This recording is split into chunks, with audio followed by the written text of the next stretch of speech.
Hello and welcome to Talking Balls. Once again, it's still the international break. I'm still forcing this content out every week. You should be proud. What? That's what I want to say. Yeah. I'm forcing this out because everybody hates the international break. It is hard work. It's the international break. This has been 2 weeks of really scraping the barrel for stories about football. Everyone knows it. It's fine. Let's just be a little bit more open with each other, all right? Let's not pretend that everyone's interested in... I know you like international football, James. That's fine, all right? But not everyone else has to. Well, let us sort that out, and hopefully we'll return to the programme in just a few seconds.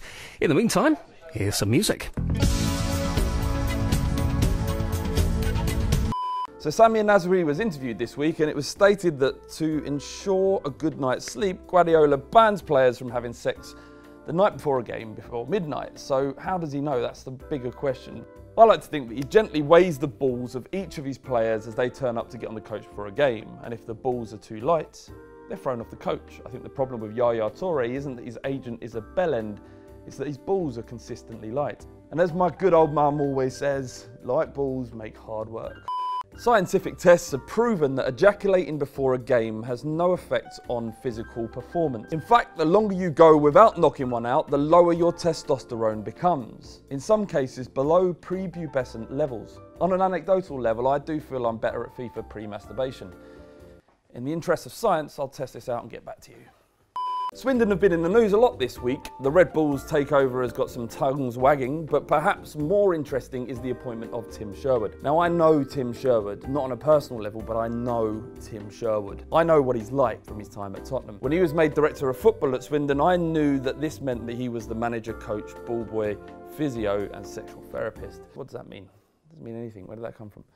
That said, there were scenes this week as Swindon went 1-0 down against Eastleigh. He came bounding down the stairs to the touchline, usurping current manager Luke Williams in one motion as he delivered a team talk to galvanise his troops. Swindon went on to lose 3-1. If you having girl problems, I feel bad for you, son. I got 59% win ratio is second to none. Luke Williams should resign right now. He should leave Swindon to this megalomaniac. And to Swindon fans, this is something you're just going to have to get used to. The Mad King has returned. So, Tim Sherwood, eh? Sorry, mate, I'll take it from here. Cheers, thanks. What? Off you go. What? It's good to have you on, but something better's coming along now, so progress you just get Do off. I have to get off? Yeah, absolutely, yeah. Something better looking and more talented has come along. Yep. Better paid as well, mate, from what I've heard anyway. Whoa, this is good. So, we open the show like this, right, guys? Welcome back to Talking Balls. It's another depressing week with me. Here's another wry thing I found on Instagram. Some YouTube comments now. You guys have been saying, oh, psycho, Flav, wicked. I'm going to give you some false advice. Pretend like I care. Pretend like I don't care. After that, my little weird mate's going to come along. We're going to talk about the fact that neither of our teams are relevant. Every now and again, we'll get on someone who's actually interesting, but that's very rare. See you guys next week. Please, please, please leave a comment. I pretend like I'm not begging, but I actually am. Don't forget to hit subscribe. Should we start with Ian Holloway? Right. Ian Holloway. Wry smile. Look off to the side. Gonna cut something clever in there. Tony's moved right in. Not sure he's got my old car, but he's certainly not having my woman, I tell you that. And luckily enough from my boss at Sky, I actually told him if QPR come back in, you might be in trouble.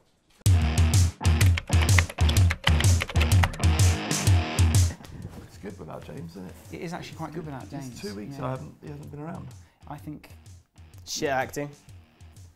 Again? We're not acting. Yeah. We're not acting, actually. But I Nice shirts as well. missed you. You missed your little mate? Yeah, me. Oh. Good to have you. Just like what? Because I'm like pleased to be there. Top Pleased to comments! do videos. Yeah, top comments. Let's get this out of the way. Hashtag Psycho Flav. Woo! This is my favourite bit, because you ripped it off True Geordie's podcast. Go I on. knew that was coming. It does feel like a little bit of a rip-off. Yeah. Should if Trump was the Arsenal owner, would he build a wall and make Tottenham pay for it, Flav? Well, in this analogy, Yeah.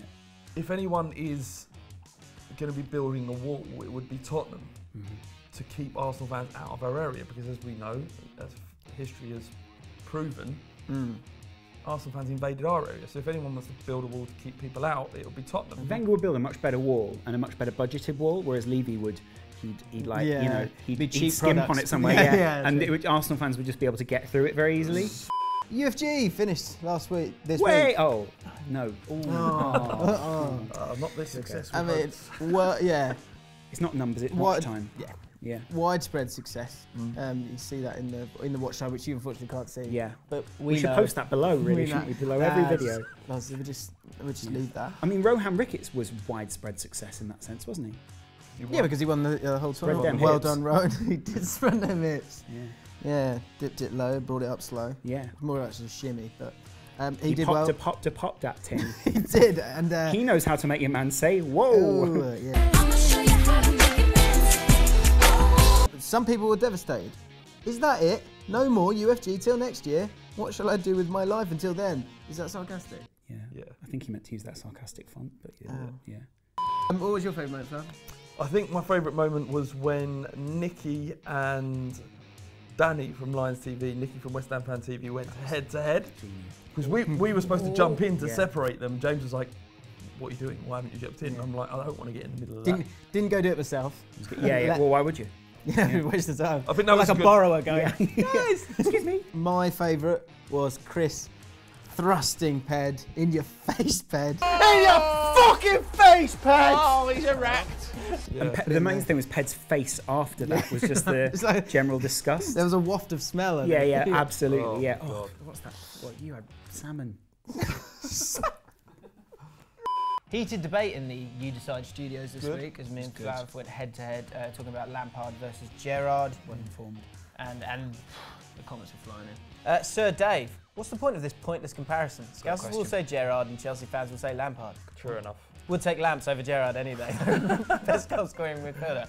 Sorry, mate, can you... Sorry. Is Not he? while we're shooting, yeah? Mum, I'm a bit busy. I'm filming Lampard right or now. Gerrard? Lampard or Gerrard, Mum? Lampard or Gerrard? Lampard all day, all day. Pissed out her head in the middle of the day. Nice. Lampard. Yeah, you don't know. Drunken wine balls, stupor. late balls make hard work. Yeah. This week's Final Four is about a much talked about man, Wayne Rooney. So he was caught on Sunday pissed up at a wedding. The Sun captioned this photo as Wayne Rooney is too drunk to stand as he's pictured with two women. Firstly, so what? He's a 30-year-old man who obviously likes to drink, much like most of us. Secondly, he's sitting down in the picture on a sofa. Sitting down doesn't mean too drunk to stand. And the two women are just normal people in a photograph. He's Wayne Rooney. People are going to want to take pictures with him. But I know what you're doing there, The Sun. I know what you're doing. I know you're saying, by saying two women, you're insinuating that immediately after this picture's taken, he's taken them upstairs and rattled the pair of them. If he was pictured with two men, would you have said, pictured with two men? Or would you have used terms a little less loaded? In fact, only in The Sun could the term two women be considered loaded at all. Remember when you're reading the news that you're the ones being played? The Sun knows exactly how your brain works. They know the scandal around football players equals a bit of traffic. They're counting on being able to manipulate you, to convince you that you should be outraged rather than seeing it for what it is, a bloke who you recognise who's also drunk. Or maybe I'm in the wrong. Maybe I'm being a little bit too lenient on Wayne Rooney. Let us know in the comments below what you think, and we'll discuss it again next week if you say anything worth discussing. This has been Talking Balls. Next week we're back with club football, things we all care about to talk about once again. Woohoo!